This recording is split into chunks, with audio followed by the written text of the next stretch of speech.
guys have to pay to train, pay to play, pay for their kit. Because we're a minority sport, we don't have our own pitches. There's no clubhouses in Finland. There's no own training fields, so we've got to take what we can get. For half the year we're under snow, and now it's raining for 10 days and cold, so the pitch is tearing up pretty bad. So we've got no rugby-approved artificial turf. In the winter we have to train indoors, and they're really expensive and really hard to get training time, so we usually train at 9 to 10 or something like that. When they've got to pay their own way, that's a killer. You know, that kills anything. Within the management crew, we try and support those players that are students and stuff, because I don't think you should ever stop playing rugby for the love of money.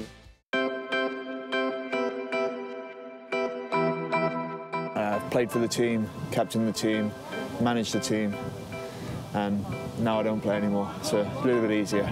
It's all about the commitment, so obviously love of the game is massive.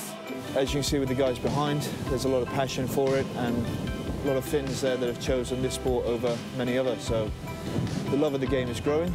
I don't think I could have stayed in Finland without some sort of rugby, or, you know, I'm up at like 2 in the morning, 3 in the morning watching the Super Rugby games and all that, because I just love it so much. And then having these guys, it sort of gives you something to plan and organise and stuff like that. I'm a bit old, so I'm on the old side. I'm going to be 38 soon, so yeah, I've got kids and a full-time job, so this is a really serious hobby for me. I mean, some of the guys would have turned up yesterday after a 4-hour drive just to make the training in the evening. It's about 5 hours from here up north in eastern Finland, so that's a massive challenge in Finnish rugby, the distances. We've got to the airport at 6 in the morning to fly, and they've had to leave the night before. So they're coming on the Wednesday night at 10 o'clock at night, training or busing or car. They get to the airport at 4:35, and then we catch a train, captain's run and play. So it's really taxing on the body, but I mean, rugby's about love and passion, so you just get on and do it. We've had stories done about us of being the worst team in the world, and we've sat on the bottom, and we're still relatively at the bottom.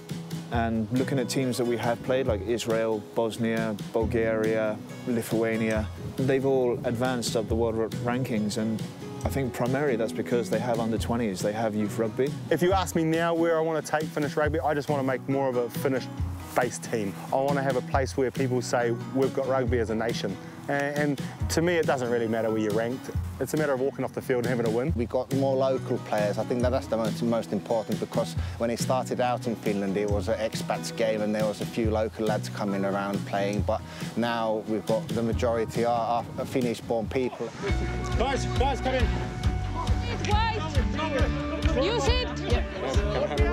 This is a great advert for Finnish rugby. He started rugby when he was young in part of a youth team. He's come through, he played for the under-20s, he's been to play in the UK, and then he just decided that he wants to take his career further. So he got that opportunity to go to New Zealand, and he's really excelled there. I think he was voted Backs Player of the Season for his club. So for a Finnish guy to go down to New Zealand and get that, it's pretty awesome. That was something unbelievable. Coming from an emerging rugby country, going into the best rugby country in the world, it was unreal. The stuff I learned, you can never see here. What he brings back to Finnish rugby is huge. Like the way he's taking leadership and everything like that. He makes play out of nothing. And if he just was born in another country, he could be the most amazing rugby player.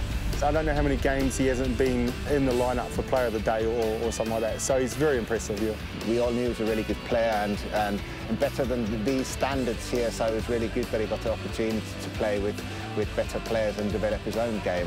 And of course, this benefits the national team too.